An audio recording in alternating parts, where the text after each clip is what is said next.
Baik, Assalamualaikum warahmatullahi wabarakatuh. Selamat malam teman-teman semuanya. Kembali lagi bersama saya, Siti Takia Mufatsa, akan membawakan webinar pada malam hari ini. Sebelum lebih lanjut, mungkin saya bisa share screen dulu.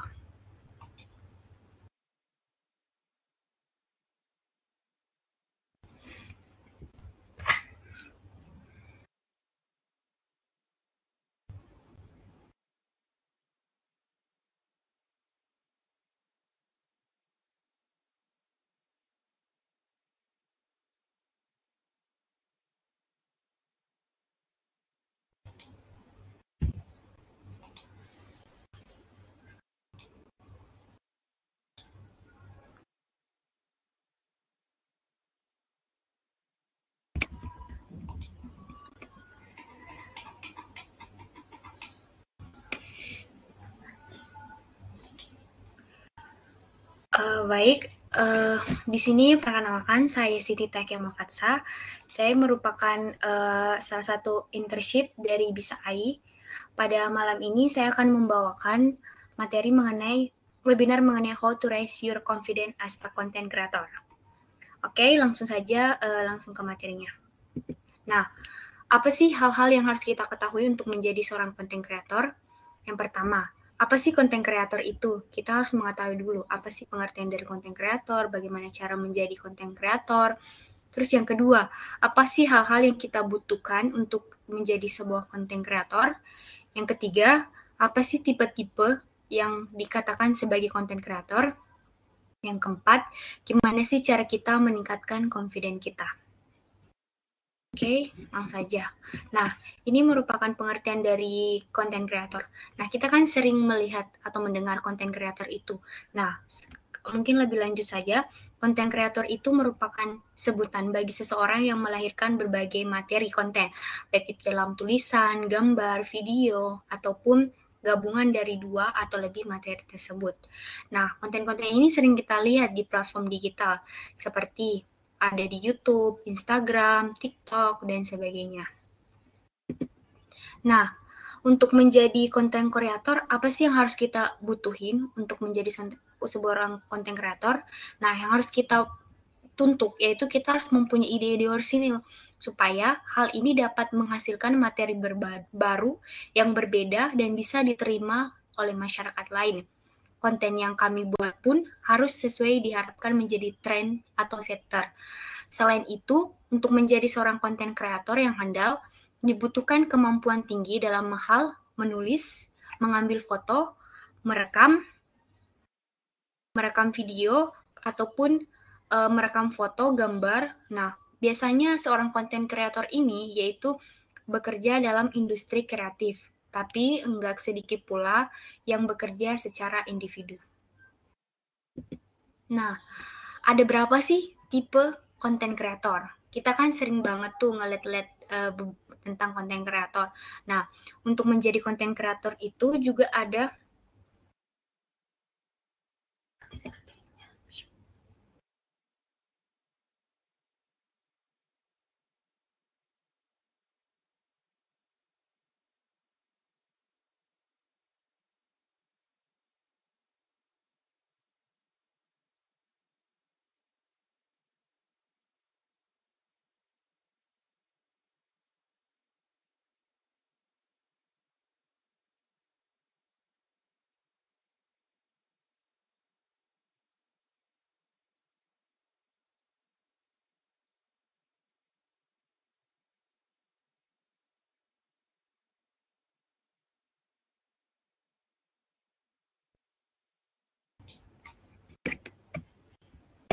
kemudian selanjutnya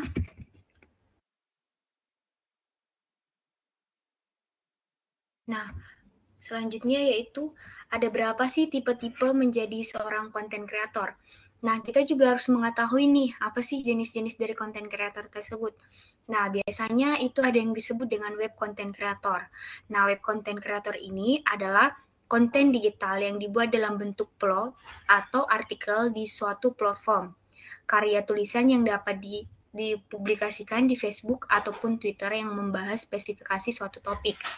Yang kedua, ada juga yang disebut dengan YouTube Creator. Nah, konten kreator ini biasanya dalam bentuk video. Terus yang ketiga, ada yang disebut dengan podcast kreator.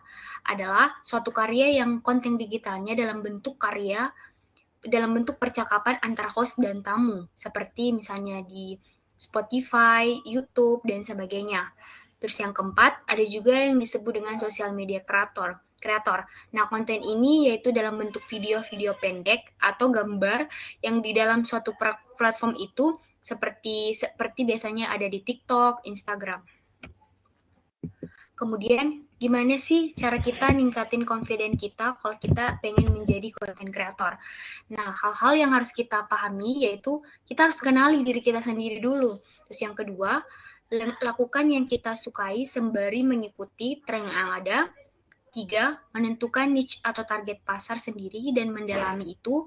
Yang keempat, kualitas di atas kuantitas. Yang kelima, peningkatan.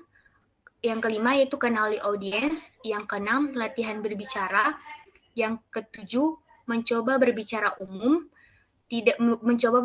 di depan umum, kemudian mengunggahnya. Yang kedelapan, yaitu memanfaatkan feedback dari audiens. Yang kesembilan, yaitu melatih diri dengan konsisten untuk mengunggah konten. Yang ke-10, jangan membandingkan diri dengan orang lain. Kemudian yang ke-11, berpikir positif. Nah, yang pertama tuh kita harus kenali diri kita sendiri. Nah, seperti halnya yang lain, kalau kita ingin mendalami suatu hal atau suatu ide, kita juga harus pahami dulu. Tetapi dimulai dari hal-hal sederhana, yaitu mengenali diri kita sendiri. Seperti mencari tahu apa sih kelebihan dan kekurangan kita. Nah, hal itu sangat penting untuk kita ketahui kekurangan dan kelebihan kita. Sehingga dengan hal itu kita bisa membantu dalam memperbaiki kekurangan dan mengembangkan kelebihan yang kita miliki. Contoh.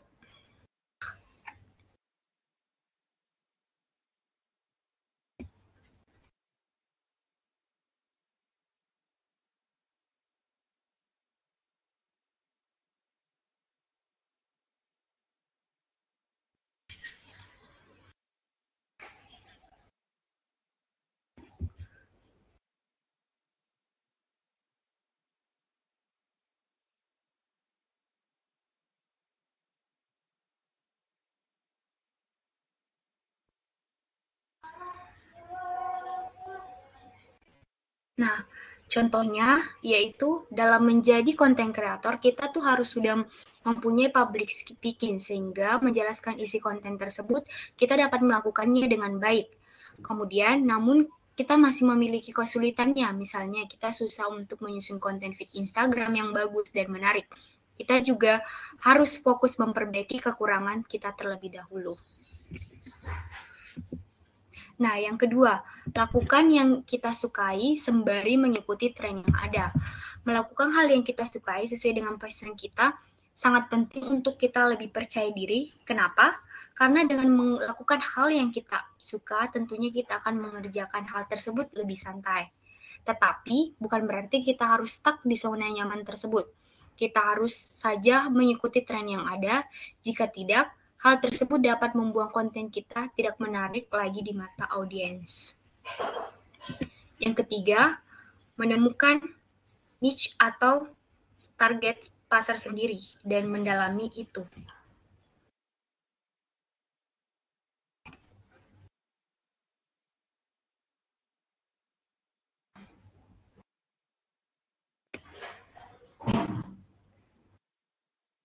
Nah, menemukan niche atau target sendiri itu dan mendalaminya, kita perlu menemukan niche kita dengan mengidentifikasi hasrat, minat, dan keterampilan kita. Kita juga harus perlu mengetahui apakah ide kita ini dapat diterima oleh masyarakat ataupun tidak. Biasanya kita melakukan riset pada pesaing dan cari akan segera identifikasi celah di pasar tersebut. Setelah kita memahami apa yang dibutuhkan oleh pasar atau apa yang kurang dari industri saat ini, kita dapat mulai membuat konten yang mengisi celah spesifik tersebut. Selanjutnya, kualitas di atas kuantitas. Nah, sudah kita ketahui bahwa kualitas konten lebih unggul daripada kuantitasnya, terutama untuk audiens yang kita targetkan.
Selanjutnya yaitu berkaitan dengan kualitas di atas kuantitas.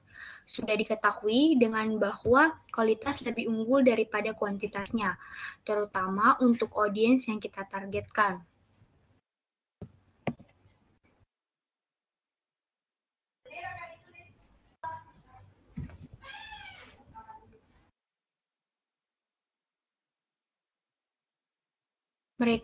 Hal itu menginginkan mereka untuk spesifik untuk apa yang mereka cari, dan yang berbicara kepada mereka pada tingkat pribadi, itu menunjukkan bahwa kita berupaya keras dalam keterlibatan audiens, serta mengetahui bahwa kita menginginkan pengalaman audiens terbaik.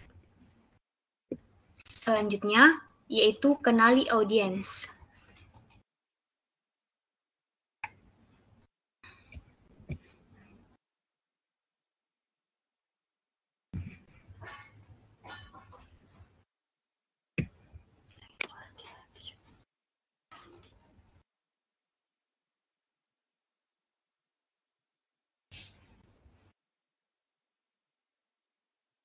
Selanjutnya yaitu kenali audiens.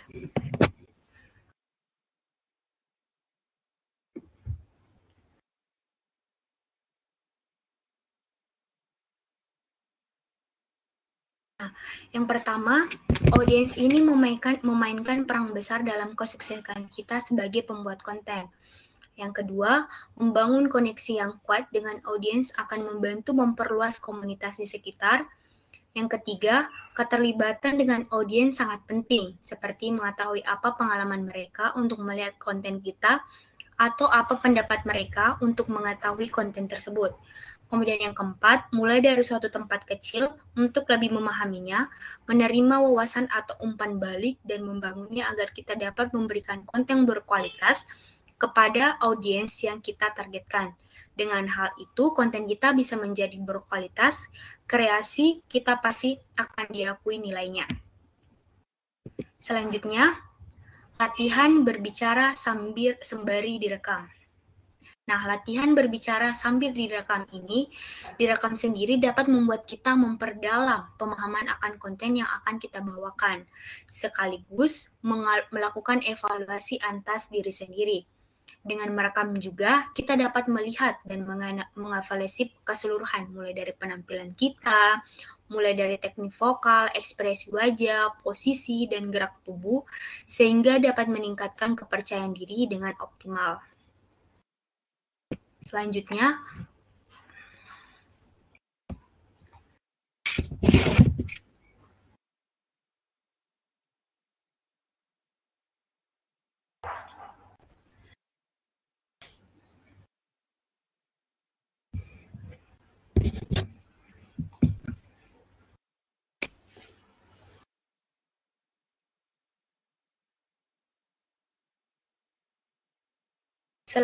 mencoba berbicara di depan umum, lalu unggah. Kunci dari meraih kepercayaan diri adalah berani untuk tampil di depan umum. Kita bisa mencoba untuk berbicara di tempat umum, atau setidaknya di depan audiens seperti di hadapan teman ataupun keluarga. Nah, selanjutnya yaitu memanfaatkan feedback dari audiens. Nah, saat kita ingin mengunggah konten tersebut, kita bakal mendapatkan feedback yang beragam dari audiens. Ada yang mencoba untuk menjatuhkan, ada juga yang mencoba untuk kita menjadi lebih baik. Dari hal sini kita dapat saring hal-hal feedback tersebut untuk membuat konten kita itu lebih baik lagi ke depannya. Selanjutnya yaitu melatih diri dengan konsisten untuk mengunggah konten.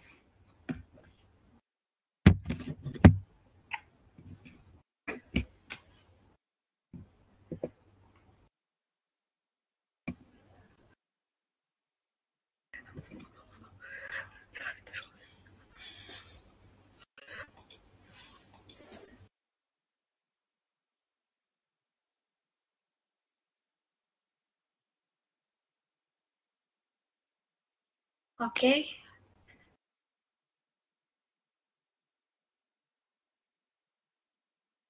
Selanjutnya melatih diri dengan konsisten untuk mengunggah konten. Untuk sepenuhnya memiliki rasa percaya diri di depan kamera, kita harus untuk terus berlatih dan membiasakan diri. Oleh karena itu, Oleh karena itu, kita perlu meningkatkan konsisten kita untuk mengunggah kita. Dengan melakukan hal tersebut, kita akan semakin terbiasa dan semakin menguasai materi yang ingin kamu sampaikan. Selain itu, pastinya rasa kepercayaan diri kita lebih tinggi, terlebih di depan kamera akan semakin terasa. Selanjutnya, jangan membandingkan diri dengan orang lain. Nah, membandingkan diri sendiri dengan orang lain untuk sesekali tidak masalah, selama itu dapat dijadikan sebagai motivasi diri untuk terus berkembang menjadi lebih baik. Namun, jika kita ingin terus-menerus akan berdampak tidak baik kepada diri kita sendiri, karena kita akan selalu tahu tidak semua orang memiliki kelebihan dan tidak semua orang juga merasa kekurangan. Tetaplah menjadi diri sendiri karena setiap orang memiliki keunikan masing-masing dan sadari saat kita sudah terlalu banyak membandingkan diri, dengan begitu kita akan lebih bersemangat dan percaya akan kemampuan yang kita punya.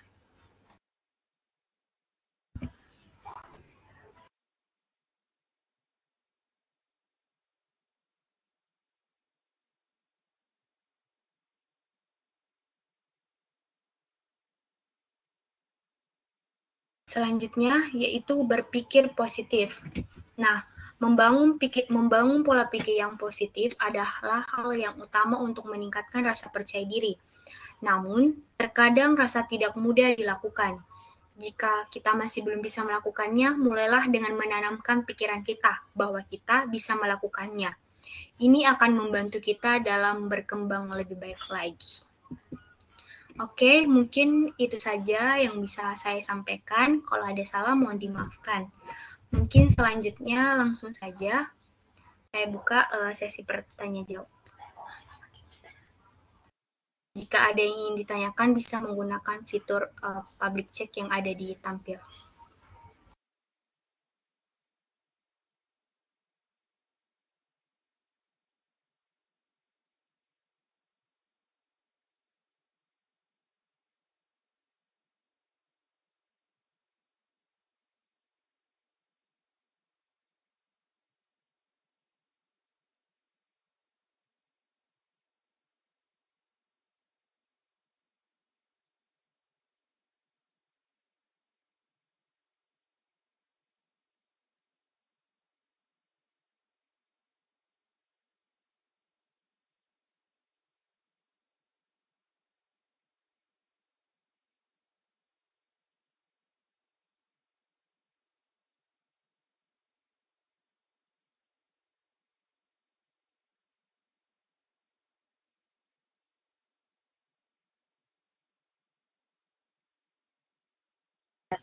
Apa kan?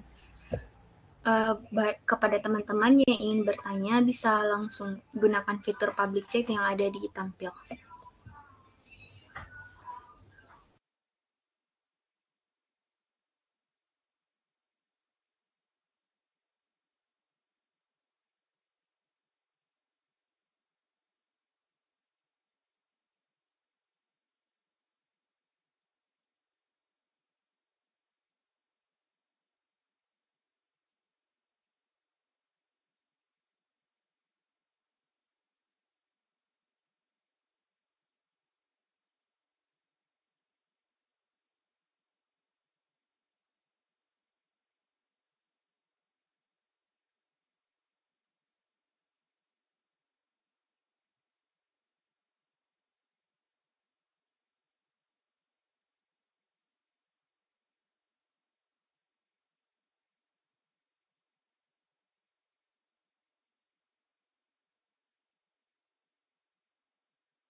Baik, pertanyaan pertama dari Andi Tendawaru Asnur. Pertanyaannya, jika ingin menjadi content creator, apakah kita harus memiliki sifat rasa percaya diri terlebih dahulu? Nah, jika kita inginkan, tadi udah dijelasin, jika kita ingin menjadi seorang content creator yang baik, kita harus menemukan rasa percaya diri kita terlebih dahulu. Bagaimana sih konten kita itu bisa dipublis oleh masyarakat kalau kita tidak percaya diri? Nah, untuk membangun rasa percaya diri terlebih dahulu, itu kita bisa melakukan share atau melakukan mencari artikel-artikel yang mendukung keputusan kita tersebut. Setelah itu, mulailah kita bangun rasa percaya diri kita untuk selalu membiasakan diri terhadap sebuah konten-konten yang ada. Mungkin itu saja. Gimana, Andi Tendawaru?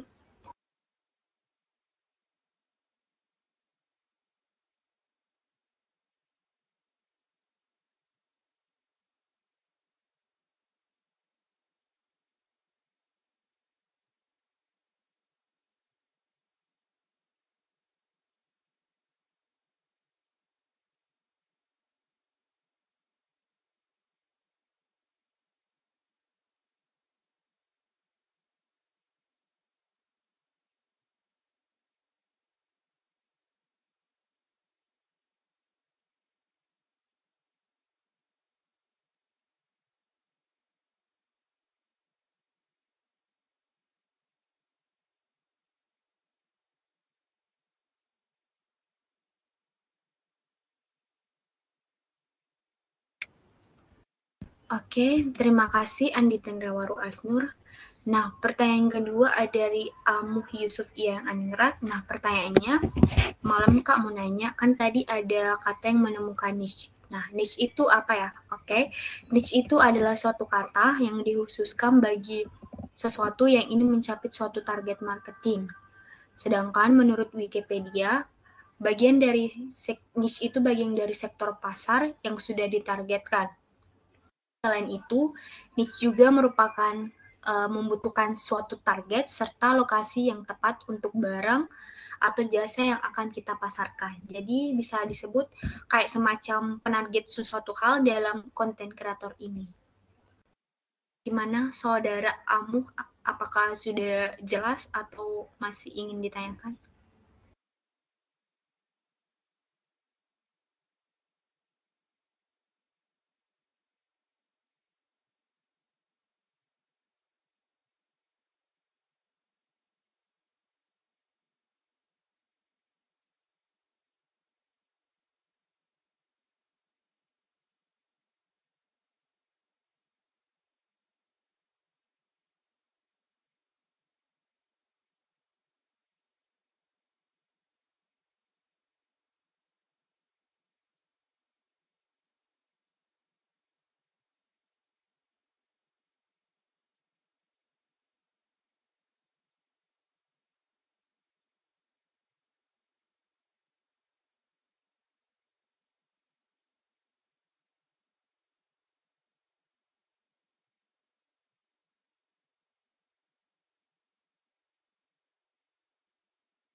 Baik, terima kasih Amuh.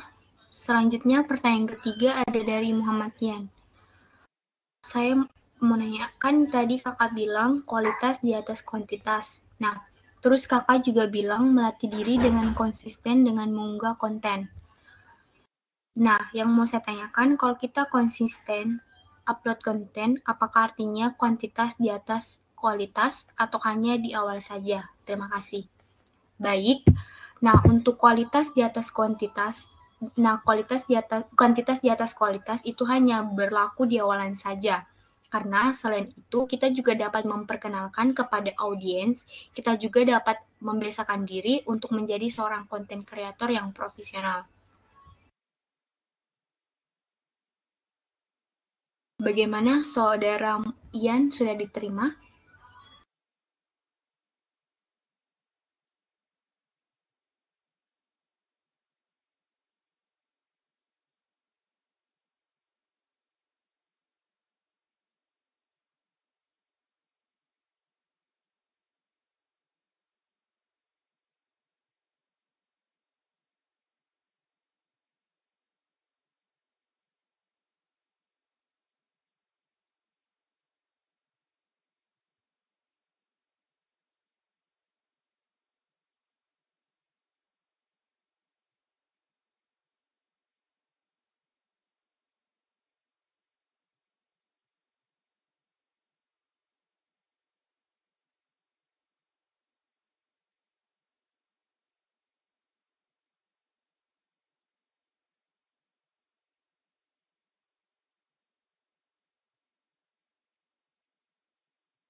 Baik, terima kasih Muhammad Yang. Selanjutnya ada pertanyaan ketiga, pertanyaan keempat dari Dewi Dian Karisma.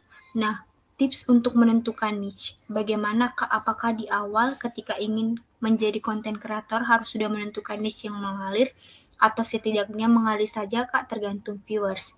Nah, jika kita ingin menjadi seorang konten kreator, kita juga harus mengetahui dari awalnya terhadap niche tersebut. Kenapa? Karena kita harus menentukan niche atau tema konten terlebih dahulu. Pastikan konten tersebut sesuai dengan keahlian yang kita miliki. Misalnya, kalian harus konsisten dengan niche tersebut, misalnya video komedi. Nah, ataupun desain yang lainnya. Sehingga hal itu sangat berguna untuk pengembangan pasar kalian. Selain itu, kita juga harus mengetahui nih jenis-jenis niche itu sendiri. Yang pertama, wall niche. Nah, niche itu paling sering umum dan digunakan oleh pemilik blog.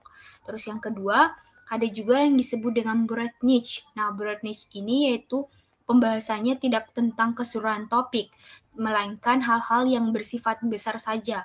Kemudian yang ketiga, theme niche. Nah, theme niche itu suatu niche yang terfokus pada suatu topik tertentu tanpa adanya membahas tentang topik lainnya. Kemudian yang keempat, yang terakhir adalah penggunaan niche yang sangat terfokus, sempit, terarah, dan benar-benar sangat detail. Tipsnya, niche itu membagi segmen pasar menjadi subbagian yang lebih kecil sehingga memenuhi beberapa kriteria. Misalnya, lokasi geografisnya yaitu dinilai dari minatnya, sikap, dan nilai. Terus yang kedua ada demografis, yaitu berkaitan dengan usia, pendapatan, jenis kelamin, dan pendidikan. Kemudian yang ketiga, tingkat kualitas, misalnya ada yang premium, tinggi, sedang. Kemudian yang terakhir ada yang disebut dengan rendah, yang disebut dengan harga, kan hal itu mulai dari nilai tertinggi seperti adanya diskon hingga dan grosir. Mungkin itu saja, Kak Dian. Jadi dapat disimpulkan bahwa jika kita ingin melakukan membuat konten, kita harus memiliki niche awalnya, karena hal itu sangat berpengaruh untuk kemajuan konten kita. Bagaimana kita bisa meneladani atau menjalankan sebuah ide pasar yang baik kalau kita sendiri tidak tahu niche atau tujuan kita kemana. Seperti gitu, Kak. Apakah sudah diterima, Kak Dian?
Baik, terima kasih Kak Dian. Selanjutnya ada pertanyaan kelima dari Iqbal Trisulian. Nah, bagaimana cara kita untuk mendapatkan viewers yang banyak? Nah, kalau kita ingin menambahkan viewers yang banyak, yaitu yang pertama, kita juga harus paham nih bagaimana sih kriteria dari postingan kita. Misalnya, agar akun kita banyak pengunjungnya gitu. Yang pertama, kita harus tahu nih bersangkutan apakah produk atau Instagram kita merupakan branding dari akun. Kemudian yang kedua, pastikan apakah postingan kita itu mengandung edukasi ataupun motivasi tentang informasi pengetahuan masyarakat. Kemudian yang ketiga, apakah postingan kita ini kreatif tentang apa yang menarik dan positif untuk dijadikan hiburan. Kemudian selain itu, yang kedua juga kita harus tahu nih kriteria postingan kita. Nah, kriteria video postingan kita ini bisa kita lihat dari cover preview kita. Nah, dari situ juga kita bisa menampilkan hal tersebut sangat mendukung. Misalnya, di durasi pertama ada 20 detik, kemudian di durasi kedua ada juga 30 detik, ataupun selanjutnya menjadi 10 detik. Nah, selain itu, untuk memilihnya juga kita harus memiliki cover yang jelas atau detail. Misalnya, kuncinya memikat mata yaitu belum terpublikasi. Kemudian tampilan cover videonya dan previewnya saling berhubungan, sehingga viewers dan visitornya buatlah semakin menarik mungkin.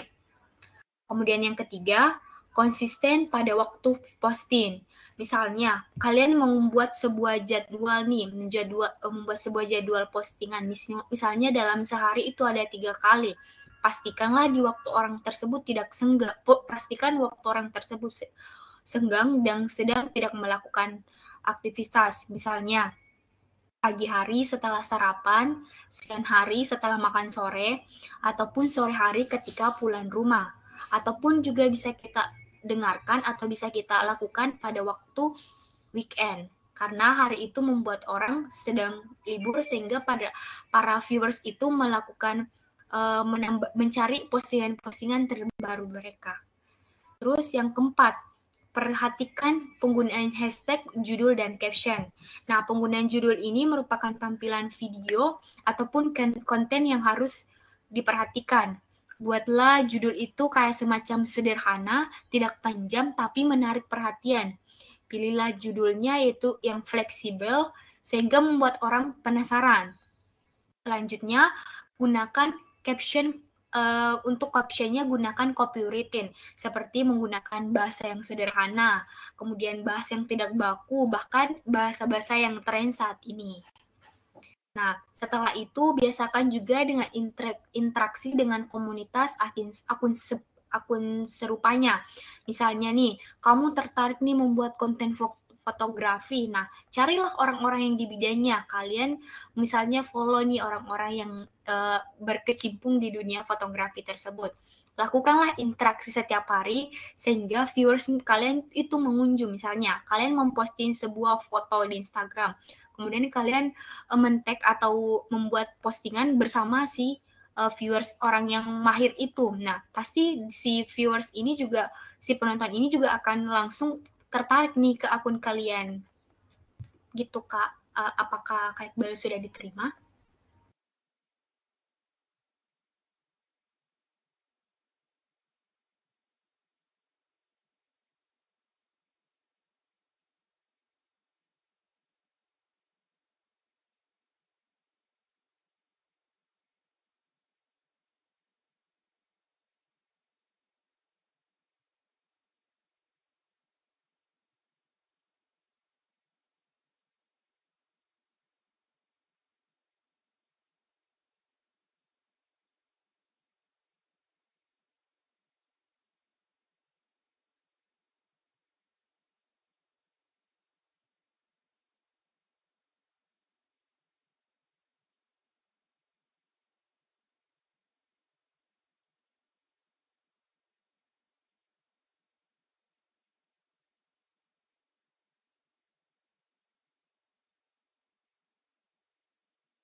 Oke, terima kasih Kak Iqbal.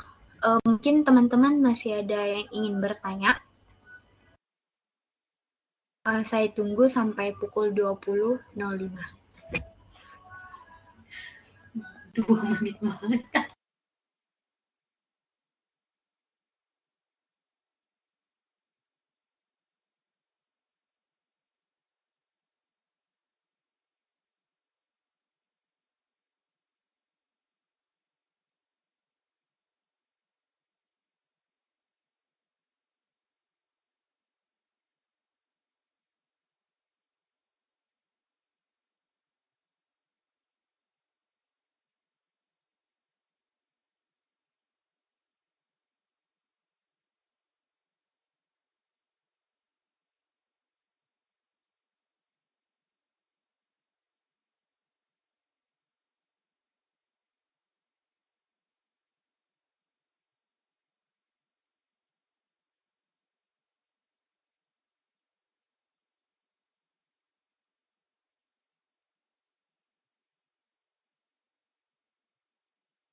Baik, sekarang udah pukul 20.05, mungkin teman-teman juga sudah nggak ada yang mau ditanyain. Mungkin saya tutup, tapi sebelum saya tutup, hal yang harus kita ingat bahwa menjadi seorang konten kreator itu kita juga harus memiliki tingkat kemampuan ide kita, apakah ide kita tersebut diterima oleh masyarakat. Nah, perlu juga digaris keras bawahi, untuk konten kreator itu bukan hanya sekadar menulis gitu, tetapi juga ada dalam bentuk YouTube kreator atau dalam bentuk video. Kemudian sekarang lagi tren yang mengenai podcast kreator. Terus untuk menjadi seorang konten kreator itu kita juga harus meningkatkan rasa kepercayaan diri kita yang tinggi. Karena jika kepercayaan kita tinggi, maka konten kita tersebut dapat diterima oleh khalayak umum. Mungkin itu saja yang bisa saya sampaikan. Apabila ada salah kata, mohon dimaafkan. Wassalamualaikum warahmatullahi wabarakatuh. Selamat malam teman-teman semuanya.